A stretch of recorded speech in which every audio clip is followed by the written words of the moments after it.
नमस्कार, सुबह की खबरों में स्वागत है आपका। देश के करीब 40 करोड़ आबादी को अब भी कोरोना का खतरा, आईसीएमआर ने चिताया। 3 घंटे के अंदर 2 राज्यों में भूकंप के झटके। राजस्थान के बीकानेर में 5.3 रही तीव्रता। क्या राज कुंद्रा को मिलेगा यूके सिटीजन का फायदा? धवन के धुरंधरों ने किया वनडे सीरीज पर कब्जा। श्रीलंका में लगातार 10वीं जीत। कैप्सूल से निकलते ही खुशी से उछल पड़े अमेजन के फाउंडर। कंपनी ने शुरू की स्पेस की बुकिंग। देश में कोरोना का खतरा अब भी सबसे ज्यादा है। सीरो सर्वे की चौथी रिपोर्ट में पाया गया है कि देश की करीब 40 करोड़ आबादी को अब भी कोरोना संक्रमण का खतरा है। 6 साल से अधिक उम्र के आबादी के 2/3 हिस्से में सार्स-सीओ कोविड एंटीबॉडी पाया गया है। जून और जुलाई में 21 राज्यों के 70 जिलों में किए गए सर्वे में 28,975 से अधिक लोगों के अलावा 7252 स्वास्थ्य कर्मियों को भी शामिल किया गया था। सर्वे में कुल 67.6% लोगों में एंटीबॉडी पाया गया। आईसीएमआर के महानिदेशक बलराम भार्गव ने कहा कि 1/3 आबादी में एंटीबॉडी नहीं पाया गया, जिसका मतलब है कि करीब 40 करोड़ लोगों को अब भी कोरोना वायरस संक्रमण का खतरा है। बगैर एंटीबॉडी वाले लोगों को संक्रमण की लहर से खतरा है। आधे से अधिक बच्चों में एंटीबॉडी पाया गया है, जो ग्रामीण और शहरी इलाकों में एक समान है। वयस्कों की आबादी में सर्वे में शामिल किए गए 12,607 लोगों को टीका नहीं लगा है, जो 62.2% है, जबकि 24.8% या 538 लोगों को टीके की एक खुराक लगी है। वहीं 13% को दोनों खुराक लगी है। कोरोना के बढ़ते खौफ को देखते हुए आईसीएमआर ने कहा है कि कोविड से जुड़े नियमों का पालन करने पर जोर देते हुए सामाजिक, धार्मिक और राजनीतिक समागम से दूर रहना चाहिए और अनावश्यक यात्राएं टालनी चाहिए। पूरी तरह से टीकाकरण कराने के बाद ही यात्रा करनी चाहिए। देश के 2 अलग अलग राज्यों में पिछले कुछ घंटों में भूकंप के झटके महसूस किए गए हैं। इनमें राजस्थान के बीकानेर में 5.3 तीव्रता का भूकंप भी शामिल है। इसके अलावा मेघालय में भी भूकंप के झटके लगे। राष्ट्रीय भूकंप विज्ञान केंद्र ने जानकारी दी कि राजस्थान के बीकानेर में सुबह 5:24 पर भूकंप के झटके महसूस किए गए। रिक्टर स्केल पर इनकी तीव्रता 5.3 मापी गई थी। इससे पहले राष्ट्रीय भूकंप विज्ञान केंद्र ने बताया था कि मेघालय के वेस्ट गारो हिल्स इलाके में सुबह 2:10 पर भूकंप आया था। इन झटकों की तीव्रता रिक्टर स्केल पर 4.1 मापी गई थी। इससे पहले 8 जुलाई को गुजरात के कच्छ में भूकंप के झटके लगे थे, तब रिक्टर स्केल पर तीव्रता 3.9 मापी गई थी। इससे पहले इसी महीने में हिमाचल प्रदेश, असम, बंगाल और दिल्ली में भी भूकंप के झटके लगे थे।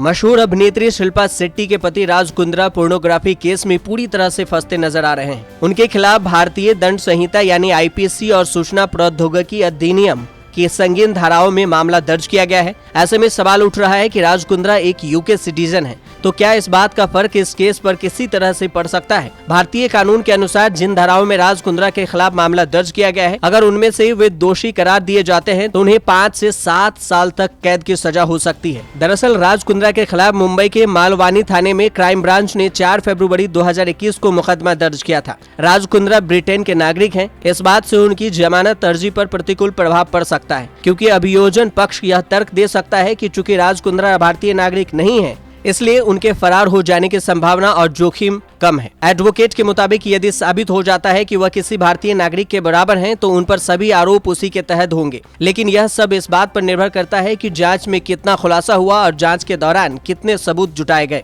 बताते चले कि कारोबारी राज कुंद्रा का विवादों से पुराना नाता है। आईपीएल फिक्सिंग से लेकर अंडरवर्ल्ड से डील करने तक कई विवाद में राज कुंद्रा का नाम सामने आ चुका है। पोर्नोग्राफी के इस मामले में भी कुंद्रा की गिरफ्तारी की पटकथा इसी साल फरवरी में उस वक्त लिखी गई थी जब उनके खिलाफ 4 फरवरी 2021 को मुंबई क्राइम ब्रांच ने केस दर्ज किया था।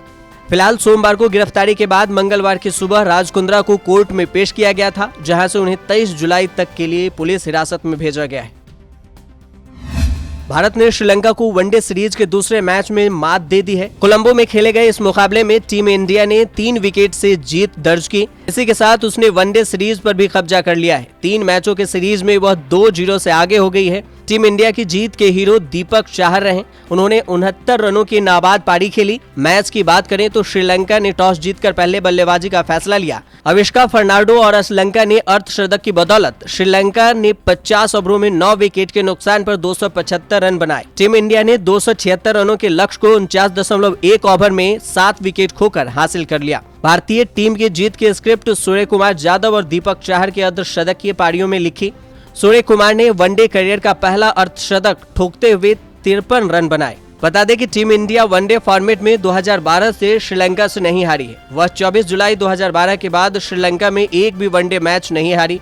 भारतीय टीम श्रीलंकाई धरती पर लगातार 10 वनडे मैचों में जीत दर्ज कर चुकी है। टीम इंडिया के अलावा किसी भी टीम ने श्रीलंका में लगातार इतने मैच नहीं जीते हैं। भारतीय टीम ने इससे पहले 2017 में श्रीलंका का दौरा किया था, तब उसने मेजबान टीम को वनडे सीरीज में 5-0 से हराया था।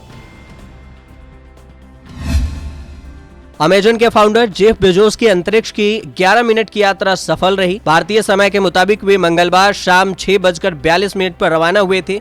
धरती पर लौटते ही बेजोस खुशी से उछल पड़े। बेजोस की एरोस्पेस कंपनी ब्लू ओरिजिन का यह पहला ह्यूमन मिशन था। इसमें बेजोस के साथ 3 और यात्री गए थे। इसमें उनके भाई मार्क, 82 साल की वैली फंक और 18 साल की ओलिवर डेमेन शामिल थे। बेजोस की यात्रा पूरी होने के बाद उनकी कंपनी ब्लू ओरिजिन ने स्पेस टूर के लिए टिकट बुकिंग शुरू कर दी है। हालांकि कंपनी ने अभी इसकी कीमत नहीं बताई है। जेफ बेजोस और उनके साथी धरती से 105 किलोमीटर ऊपर अंतरिक्ष तक गए थे। बेजोस और उनकी टीम जिस न्यू शेफर्ड रॉकेट शिप में गए वह ऑटोमेटिक है, यानी उसे पायलट की जरूरत नहीं पड़ती। इसके कैप्सूल में 6 सीटें हैं, लेकिन उनमें सिर्फ 4 भरी हुई थी। रॉकेट के 80 किलोमीटर ऊपर पहुंचते ही कैप्सूल उससे अलग हो गया था। जिस समय कैप्सूल 26 किलोमीटर की रफ्तार से नीचे आ रहा था, उस वक्त पैराशूट खुल गए थे। कैप्सूल भारतीय समय अनुसार 6:53 पर जमीन पर लैंड हुआ। सबसे पहले कैप्सूल से बेजोस निकले और उनकी खुशी का कोई ठिकाना नहीं रहा। बता दें कि जेफ बेजोस से पहले रिचर्ड ब्रैंसन धरती से 80 किलोमीटर ऊपर अंतरिक्ष तक गए थे।